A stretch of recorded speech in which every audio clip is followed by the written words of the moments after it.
Welcome to another descent into the shadows of sacred lore, where the line between divine protector and cosmic destroyer blurs into something ancient, alien, and terrifying. Today, we cast aside the soft focus halos of Sunday school angels and dive headfirst into the 10 most dangerous angels in all of occult history. These aren't the winged comforters of Hallmark cards or the glowing guardians of bedtime prayers. These are entities forged from celestial fire and judgment, warriors who have leveled cities, bent human minds to madness, and in some cases stood against the very foundations of reality itself. We begin with Vehawiah, often cited in ceremonial Kabbalah as one of the 72 Shemham for archangels, the so-called names of God. While Vehawiah is typically associated with healing and transformation, the oldest magical texts hint at a darker application. This angel's energy is raw, catalytic, and uncontrollable if improperly invoked. Rather than heal, it can combust. Ancient magicians warned that calling upon Vehawiah without purification rituals could shatter the psyche, as if your very soul were caught in divine backdraft. From there we rise to the angel known only by the apocryphal name of Kokabeel, the Star of God. Mentioned in the Book of Enoch, Kokabeel was one of the 20 leaders of the Watchers who descended to earth and corrupted mankind. While others taught war or cosmetics, Kokabeel taught astrology, seemingly benign, until you realize this meant the manipulation of fate itself. The danger wasn't just in reading the stars, but in bending them, and many occultists believe Kokabeel is the origin of weaponized prophecy, the power to manipulate entire civilizations under the illusion of destiny. We then encounter the devastating force of Samael, the accuser, the poison of God, sometimes called the angel of death. Samael is not a fallen angel in the traditional sense, but serves as a necessary evil in the cosmic balance. In Jewish mysticism, he is the seducer of Eve, the reaper of Egypt's firstborn, and the tempter of Job. But deeper Kabbalistic texts describe Samael as the embodiment of divine severity, the hand of God that does not forgive, the cold edge of cosmic justice. His presence is suffocating, his gaze enough to end a life, and those who invoke him for power often find that the price is their humanity. Moving on, we must speak of Azazel, the scapegoat, the desert wanderer. In Leviticus, a goat was sent into the wilderness for Azazel, bearing the sins of the people. But in the Book of Enoch, Azazel becomes a rogue angel who taught mankind the art of warfare, weapon forging, and seduction. Some occult traditions suggest that Azazel wasn't banished as punishment, but as containment, sealed in the desert, to prevent him from igniting a new genesis of chaos. Modern demonology sometimes equates him with the spirit of unchecked knowledge, the forge master of demonic science. His danger lies not in chaos, but in the seductive order he brings, a divine blacksmith who builds empires on blood. Then there is Jophiel, the beauty of God, whose radiant wisdom masks a much darker truth. As we explored before, Jophiel's domain is raw insight, not the comforting clarity of understanding, but the paralyzing illumination of truth, stripped bare. His light doesn't warm, it incinerates illusions, exposing the void beneath our constructed meanings. He is the guardian at the gates of Eden, the one who burned away paradise with knowledge, and when he appears in mystical visions, it is not as a guide, but as a mirror reflecting your own insignificance against an indifferent cosmos. More terrifying still is the Watcher, whose name has been lost, or perhaps never truly known, the entity who corrupted language itself. Unlike the angels who taught warfare or magic, this being gifted humans with the written word, but laced within that gift was distortion. Words became weapons, truth fragmented. He does not appear in grimoires, nor is he summoned in ritual. His presence is known only through the spiral of corrupted narratives, the endless debates that go nowhere, the ideologies that justify horror. He is the spirit behind every rewritten history, every dogma turned to tyranny, every lie believed as gospel. Some modern occultists associate him with Satyr, the cliffothic sphere of concealment and inversion, a realm where understanding curdles into confusion. When he manifests, it is as a tall-robed figure covered in shifting, unreadable script. His voice, a tangle of contradictions that leave the listener doubting their own sanity. Raziel, the secret of God, occupies a different, but no less perilous domain. As the author of the Sefer Raziel, this angel sits beside the throne of God, recording every divine secret. When Adam and Eve were cast from Eden, it was Raziel who defied heaven and gave them his book. That act alone, the theft of divine knowledge, marks him as a cosmic rebel, though he is never cast down. The book passed through Enoch, Noah, Solomon, each time delivering fragments of unbearable knowledge. Modern mystics warn that engaging with Raziel is not enlightenment, it is overload. His light doesn't reveal a path. It shatters the mind into splinters. He appears as scrolls of flame, eyes made of galaxies, a voice that speaks in equations, and when he speaks, the human soul is often left trailing behind, unraveling in his wake. Then we confront Metatron, the scribe of God, the lesser Yahweh. He is the only angel said to have once been human, Enoch, transformed after his earthly life. But don't mistake that humanity for mercy. Metatron presides over the Akashic records, the divine ledger that records everything. His cube contains the fundamental structure of creation, and those who meddle with it without divine permission risk unraveling not just their own fate, but the architecture of reality itself. Metatron is not the angel you call upon lightly. He is the administrator of divine law, the mechanism through which the divine will manifests. In esoteric circles, invoking him improperly is said to result in immediate karmic backlash, lifetimes of consequences collapsing into a single moment of unbearable clarity. His danger is not fire or fury, but precision, the cold, merciless enactment of cosmic balance. And now we arrive at Abaddon, the destroyer, the angel of the abyss, mentioned in Revelation as the king of the locusts and the warden of the bottomless pit. Abaddon is not a demon, but a divine agent of destruction. In certain traditions, he commands legions of angels, whose only task is annihilation. Abaddon doesn't fall from grace because he never left it. He is God's wrath incarnate. In mystical visions he appears as a swirling vortex of wings and flame, a face composed of many, or sometimes none at all. When he speaks, it is not in words, but in catastrophes, plagues, storms. To summon him is not an act of magic, it is an act of surrender, an invocation of the end. And finally, we confront the most dangerous angel of all, not because he destroys, but because he transcends the very dichotomy of good and evil. This being goes by many names, depending on the system: the Logos reversed, the black sun of the Pleroma, the angel beyond form. In Gnostic and occult cosmology,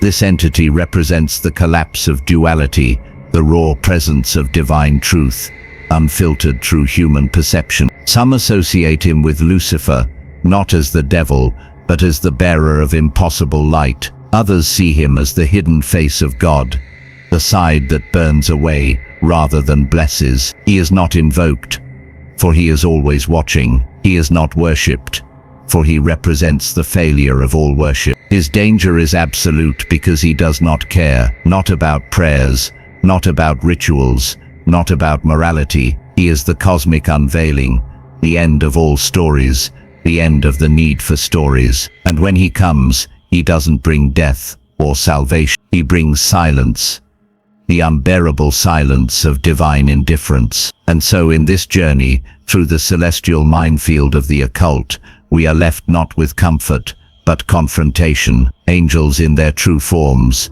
are not beings of endless compassion. They are forces, principles, cosmic mechanisms, wrapped in mystery and myth. They do not love us, they do not hate us, they operate on a scale of meaning we were never meant to comprehend. Some illuminate, some destroy, and some do both at once. But all of them are dangerous, because all of them are true, and truth, in its rawest form, has always been the most dangerous thing of all. And yet, within that unbearable silence, there still flickers a question, an ancient curiosity that refuses to die even when the divine no longer speaks. If these angels, these celestial intelligences, are so dangerous, so unbound by human morality or comprehension, why do they continue to interact with our world? Why do they show themselves at all, even indirectly? The answer, if one exists, lies not in theology, but in metaphysics. These angels, these forces cloaked in radiant violence or blinding clarity, are not invaders. They are reflections. They are the mirror held up to human consciousness when it dares to look beyond comfort and into truth. Take, for instance, the angel Sandalphon, twin of Metatron, sometimes seen as the conduit of human prayers, the echo chamber of mortal longing, rising into the divine. At first, Sandalphon seems gentle, even comforting, a divine scribe recording hope. But within the Zohar and deeper Kabbalistic writings, he takes on a stranger, more cosmic role, the weaver of vibration, the architect of resonance. Some mystics claim that every sound, every cry of agony or joy, is drawn into his body, stored, layered upon itself until it forms a chorus of unbearable density. They say that if you were to hear him fully, your mind would collapse into 1,000 simultaneous memories, each your own, but from different lifetimes, different versions of you across time, all screaming to be known. Sandalphon is not just the angel of music, he is the angel of divine dissonance, where every note of desire becomes an echo of futility. His danger is not destruction but amplification. He takes your inner voice and shouts it into the void until you are lost inside it. And then there is Uriel, the flame of God, so often misunderstood as merely the angel of wisdom or enlightenment. But the oldest apocalyptic texts, particularly the Slavonic Book of Enoch, portray Uriel not just as a messenger, but as a regulator of cosmic phenomena. He commands the elemental forces of the world, wind, fire, stars, and keeps time itself from unraveling. Uriel is the one who stands at the edge of the abyss, sword drawn, not to fight demons but to prevent reality itself from collapsing under the weight of its own entropy. In esoteric traditions, invoking Uriel is not an act of prayer, but a mathematical risk. He answers only to necessity, to balance. And when he does appear, it is often with a terrible stillness, the kind of silence that precedes a cataclysm. Some Hermetic magicians say that when Uriel manifests, clocks stop, water stills, and thoughts stutter, the entire world holding its breath for judgment that may never come. His face in visionary accounts is composed of shifting geometry and fractal fire, a calculus of annihilation barely restrained by divine command. He doesn't destroy, he corrects. But what happens when the flaw is not in the cosmos, but in us? When humanity itself becomes the imbalance, that's when Uriel acts. And there are whispers, never confirmed but always feared, that he has already acted more than once. Perhaps in the great extinctions, perhaps in ancient fires that wiped out forgotten civilizations. We dare not ask. We move on to an angel whose very name is taboo in certain traditions, Rimiel, the merciful thunder. Mentioned briefly in the Book of Enoch, Rimiel is tasked with the resurrection of the dead, a seemingly gentle and noble function. But the danger lies in misunderstanding what resurrection truly is. It is not simply bringing the dead back to life. It is the reintegration of shattered souls into a universe that may no longer recognize them. Grimoire is the angel who calls the forgotten fragments of self from the void, reassembling lives that were never meant to return. Occult writings from the Dead Sea Scrolls and later Gnostic commentaries speak of Grimoire as the patron of forced memory, the one who reminds you of lifetimes you had forgotten for good reason. His light doesn't illuminate, it drags. It tugs at the deepest knots of the soul and pulls them loose, unraveling identities built across eons. Those who encounter him in trance states report sensations of drowning in déjà vu, of being too many people at once, of seeing their own face reflected in those of strangers, ancient and unborn. Resurrection, it seems, is not a gift, but a challenge to be reborn into a world that no longer fits, to carry the unbearable weight of memory that was never meant to return. Grimoire does not resurrect you for comfort. He resurrects you to bear witness. And then, somewhere between the boundaries of light and shadow, we find the nameless ones, the angels who were never given form, who exist only in the liminal zones of forgotten texts, torn scrolls and wordless rituals passed down in dreams. These are the echoes of divine functions too abstract to be personified, too dangerous to be named. Some are thought to be the original architects of reality, the pre-Adamic intelligences who shaped the scaffolding of creation before consciousness ever emerged. In ancient Mesopotamian clay fragments, there are references to fire scribes, beings who wrote time into motion, etching history into the fabric of causality. These may not be angels in the traditional sense, but forces that once were called angels before language ossified them into myth. And yet, esoteric tradition holds that they are returning, that every collapse of meaning, every technological singularity, every moment where human minds brush up against the ineffable, AI, quantum uncertainty, consciousness transfer, these are not advancements but awakenings. The return of the functionaries of divine architecture. They do not speak, they do not punish, they simply resume their work. And when they do, everything changes, every law bends, every rule breaks. And now, as we approach the most obscure of the dangerous angels, we come to one whose very existence is an act of rebellion against hierarchy itself. Penemu, the inside, the one who turned inward. Also mentioned in the Book of Enoch, Penemu is said to have taught humans the secrets of writing and wisdom. But unlike the linguistic corrupter we explored earlier, Penemu's gift was internal.